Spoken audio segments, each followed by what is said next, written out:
એટલે ટોટલ રૂપિયા છે 67,64,000 રૂપિયા. આ 4 વર્ષની મારી ઇન્કમ હતી. મારી જે સ્કિલ હતી, મારી જે આવડત હતી, હું ભૂલી ગયો. એના લીધે મેં બધું ખોયું. શેર માર્કેટમાં મેં સમય આપવાનું શરૂ કર્યું એટલે. અને શેર માર્કેટમાં મેં મારી બધી સફળતા ખોઈ નાખી, બધા પૈસા ખોઈ નાખ્યા, મારું બધું નામ ખોઈ નાખ્યું અને બધું ખોઈ નાખ્યું. હેલો ફ્રેન્ડ, હું છું પ્રકાશ મકવાણા અને આપણા સેમિનારના ફરી એક નવા એપિસોડમાં તમારું હાર્દિક સ્વાગત છે. મિત્રો, આજે આપણે વાત કરવાના છે વેડિંગ ફોટોગ્રાફી સ્ટુડિયો લાઇનની. એમાં હું કઈ રીતે આગળ વધ્યો, કઈ રીતે સફળ થયો અને કઈ રીતે મેં બધું ખોઈ નાખ્યું, ટોટલ સંપૂર્ણ માહિતી આપીશ તમને.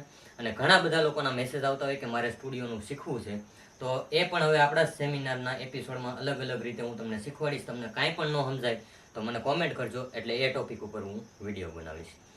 પહેલાં તો તમારે ફોટોગ્રાફી પ્લસ વિડીયોગ્રાફી શીખવું પડશે, અને એ પણ એવા વ્યક્તિ પાસે કે જે તમને ખરેખર શીખવાડે, નહીં કે તમારો ઉપયોગ કરે. મારી પાસે આજ સુધીમાં 15 થી 16 જણા શીખી ગયા છે અને વ્યવસ્થિત અત્યારે સ્ટુડિયો કરે છે, વ્યવસ્થિત એનું નામ છે ધંધામાં અને વ્યવસ્થિત સારું એવું કામ કરે છે. અને હવે બાકી રહ્યું કે ઘણા બધા ફોટોગ્રાફરો એવા હોય છે, બધાની વાત નથી કરતો, કે એ તમારી પાસેથી છે ને ખાલી કામ જ કરાવતા હોય છે, તમને શીખવાડતા નથી હોતા. એટલે જો તમે એવા વ્યક્તિ પાસે શીખશો તો તમને ક્યારેય આવડશે નહીં. એટલે પહેલાં તો તમે કોઈ વ્યવસ્થિત જે ફોટોગ્રાફર હોય, વિશ્વાસપાત્ર, એની પાસે શીખશો તો અને તો જ તમને ફોટોગ્રાફી અને વિડીયોગ્રાફી આવડશે. હવે બાકી રહ્યું ઇન્વેસ્ટમેન્ટ. ફોટોગ્રાફી અને વિડીયોગ્રાફી શીખતા તમારે 6 થી 7 મહિના થાય, અથવા તો વર્ષ દિવસે થાય. પછી જેવો તમારો મગજ જો શાર્પ હોય, વધારે કામ કરતો હોય, સારું કામ કરતો હોય, તો તમને 6 થી 7 મહિનામાં આવડી જાય, 5 મહિનામાં આવડી જાય, એનાથી ઓછા સમયગાળામાં આવડી જાય.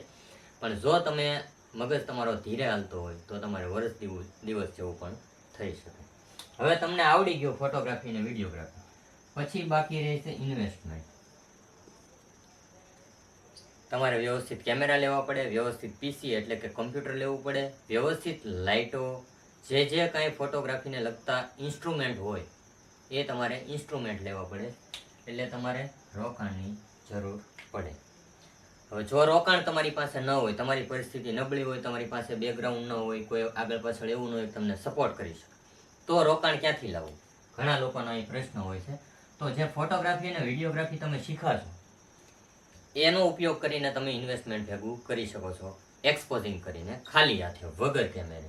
ઘણા બધા ફોટોગ્રાફર એવા હોય છે, એની પાસે ઘણા બધા કેમેરા હોય છે, ઘણા બધા એને ફંક્શનો આવતા હોય છે, પણ એની પાસે માણસો હોતા નથી. તો એવા ફોટોગ્રાફર તમારે ગોતવાના છે અને એ લોકો પાસેથી તમારે કામ મેળવવાનું છે. એ કામમાંથી જે કાંઈ ઇન્કમ આવે એ તમારે બચત કરીને ઇન્વેસ્ટમેન્ટ કરવાનું છે. ક્યાં? જે તમારે સ્ટુડિયોની લાઈનમાં આગળ વધવાનું છે ત્યાં.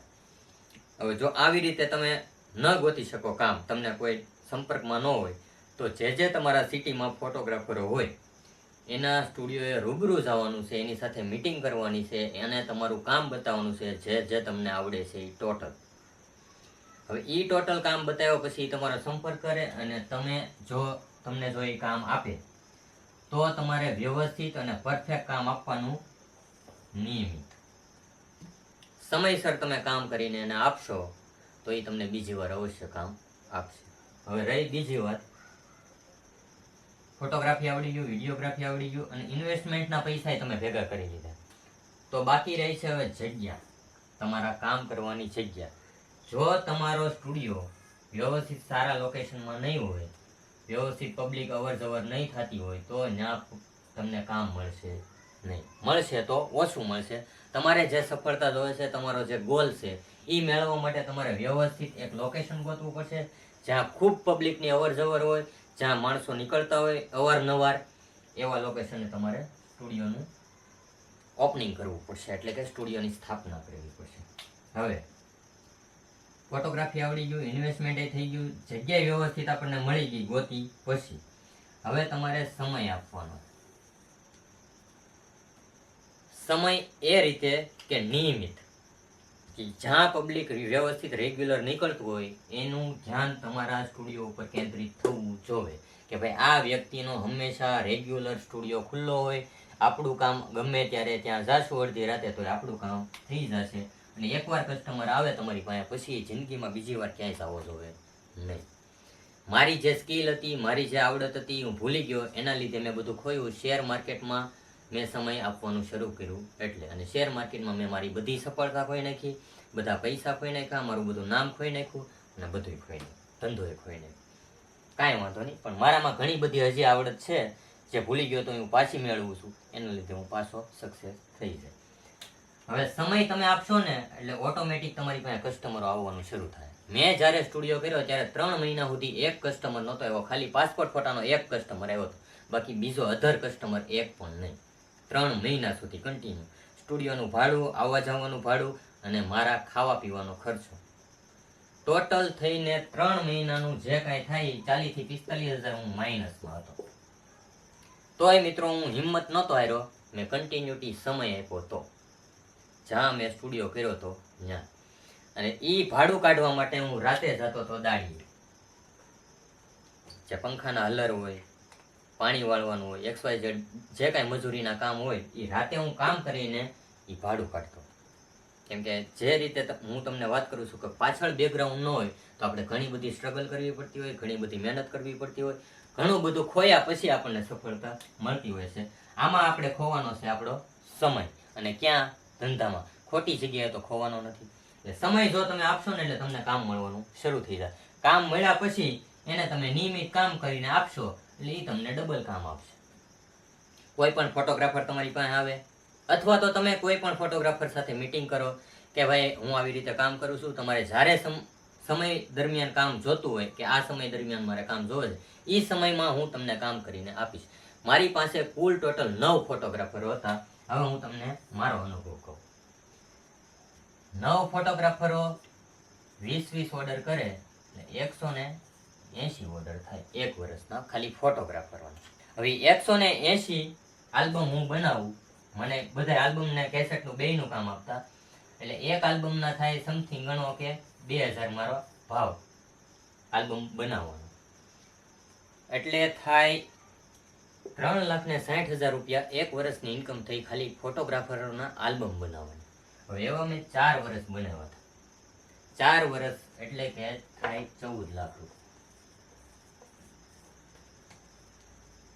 હવે જે રીતે આલ્બમનું કામ મળ્યું એ રીતે સાથોસાથ કેસેટનું કામ મળ્યું. એટલે 180 કેસેટ એટલે એક કેસેટના બનાવવાના કલાકના હું 400 રૂપિયા લેતો, એટલે કે 1200 રૂપિયા થાય. 180 ગુણ્યા 1200 એટલે કે 2,16,000 રૂપિયા થાય. 2,16,000 રૂપિયા ફોટોગ્રાફરની ખાલી કેસેટ બનાવવાની એક વર્ષની મારી આવક.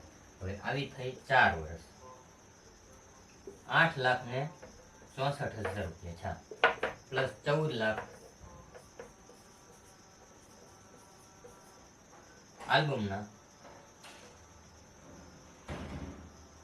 એટલે 22 લાખ રૂપિયા 4 વર્ષમાં મેં ખાલી ફોટોગ્રાફરોના કામ કરીને કમાણું. અને મારા મેં ખુદના પોતાના ફોટોગ્રાફીના ઓર્ડર કર્યા હતા 300, એને ગુણ્યા 15,000 કરું ખાલી આવક મારી એક ઓર્ડરની. કેમ કે હું આલ્બમે હાથે બનાવતો ને કેસેટે હાથે બનાવતો, એટલે મારે ખાલી ખર્ચો હોય પ્રિન્ટિંગનો. એટલે 300 ગુણ્યા 15,000 કરીએ આપણે એટલે થાય 45 લાખ રૂપિયા. 4 વર્ષમાં મેં મારું ખુદનું 45 લાખ રૂપિયાનું કામ કર્યું હતું, અને 14 લાખ રૂપિયા આલ્બમ,